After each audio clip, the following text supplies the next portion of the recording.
Sa puso ng Santa Mesa, Maynila, nakatayo ang Polytechnic University of the Philippines. Isang pamantasang buhay na buhay sa araw. Ngunit may mga kwentong hindi binabago ng panahon. Ayon sa matagal ng estudyante, gwardiya at empleyado, may mga lugar sa loob ng PUP na hindi dapat tinatambayan kapag sumasapit ang hating gabi.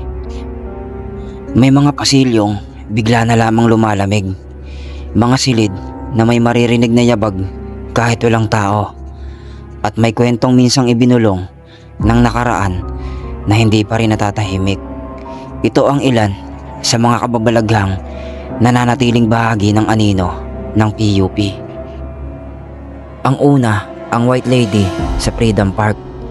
Sabi-sabi noong unang panahon ng pamantasan, may isang estudyanteng babae na palagi umanong dumadaan sa malawak na Freedom Park upang umuwi. Isang gabi, matapos siyang mag-overtime para sa isang proyekto, hindi na siya muling nakita ng buhay. Natagpuan siyang wala ng malay kinabukasan sa damuhan. Hindi pa rin malinaw kung aksidente ba ito o may gumawa sa kanya ng masama. Simula noon, maraming estudyante ang nagpatunay na may babaeng nakaputing mahaba ang buhok na bigla na lamang sumusulpot sa gitna ng park tuwing alas 11 ng gabi. Sa isang testimonya, ayon sa isang working student, naglalakad ako pa uwi. Tahimik yung Freedom Park, pero pagdating ko malapit sa gitna, parang may kasabay akong humahakbang. Ang linaw ng yabag, pero wala namang tao. Paglingon ko, may babaeng nakaputing gown sa malayo, parang nakalutang. Pagbaling ko ulit para tumakbo, nawala siya. Hindi raw kilala ang babae, pero kilala ang lamig na dala niya. Pangalawa, ang dumadaang anino sa North Wing. Kung may parte ng PUP na pinaka-iniiwasan ng mga estudyante sa gabi, iyon ang North Wing. Kahit ang mga gwardiya ay hindi gustong maiikot doon ng mag-isa.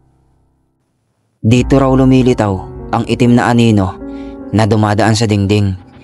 Hindi kagaya ng normal na anino.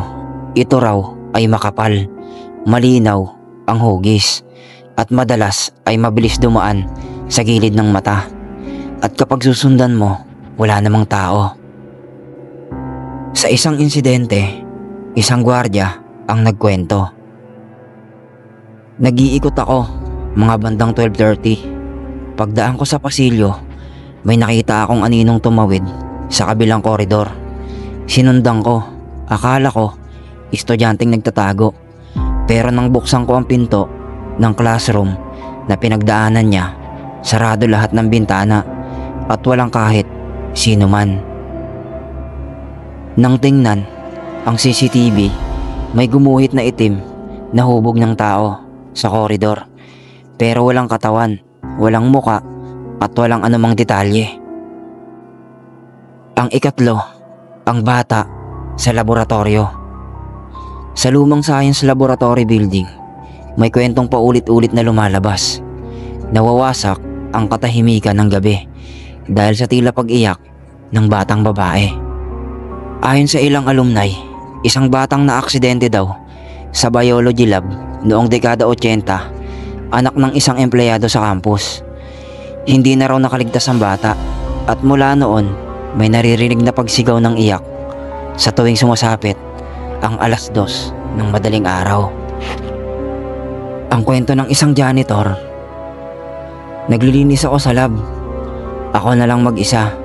Tahimik dapat, pero may narinig akong naglalaro. Parang may tumatakbo. Nung tumigil ako, biglang may bumulong. "Tito, nasaan nanay ko?" Hindi ko alam kung saan nanggaling, pero halos mabitawan ko ang hawak kong walis. Nang umalis daw siya, may nakita siyang isang maliit na kamay na dumikit sa salamin ng pintuan ng laboratorio. Ika-4, ang kwento ng saradong silid. Sa isang gusali ng PUP, merong silid na hindi halos ginagamit. Maraming nagsasabing sinarado raw ito matapos ang isang malagim na insidente noong unang panahon. Isang estudyante raw ang bumagsak sa klase na puno ng problema at natagpuang wala ng buhay sa mismong upuan. Gabi-gabi raw, kahit patay ang main switch, may ilaw na sumisindi sa loob. Kapag naiwan daw ang papel sa mesa, may maririnig kang pagaspas na para bang may taong nagbabasa. May ilang nakakita ng aninong nakaupo sa huling upuan, nakayuko at natatakpan ng buhok ang kanyang muka. Kapag sisilip ka ulit, bigla itong mawawala. Isang working student ang nagkwento. Nagpahinga ako sa hallway, malapit sa saradong silid. May narinig akong parang umiiyak sa loob. Pagbukas ko ng pinto, malamig.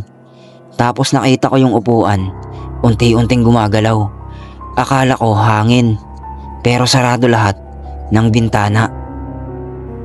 Ang ikalima, ang mga kababalaghan sa covered walk.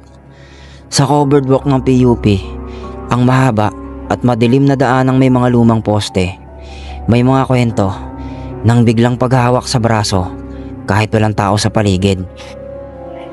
Tuwing madaling araw daw, may estudyanteng naglalakad pauwi mula sa review session nang maramdaman niyang may malamig at basa na kamay na humawak sa braso niya.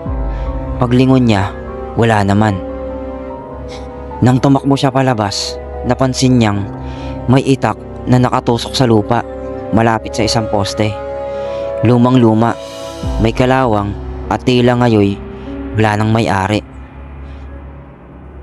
Sabi ng iba, may dating manggagawang napatay raw sa bahagi ng covered walk na iyon at minsan ay nagpaparamdam pa rin. Hanggang ngayon, ang PUP ay nananatiling buhay at masigla. Libo-libo ang estudyanteng araw-araw na naglalakad sa loob ng campus. Ngunit sa likod ng bawat pasilyo at sulok ay may mga kwentong minsay pilit na ibinabaon sa limot, ngunit patuloy na lumilitaw. Totoo man o hindi, ang mga kababalaghang ito ay bahagi ng alamat ng pamantasan. Sapagkat sa bawat lumang gusali, sa bawat gabing tahimik, at sa bawat aninong dumaraan, may mga kwentong nananatiling buhay sa PUP. Mga kwentong pilit naghahanap ng makikinig.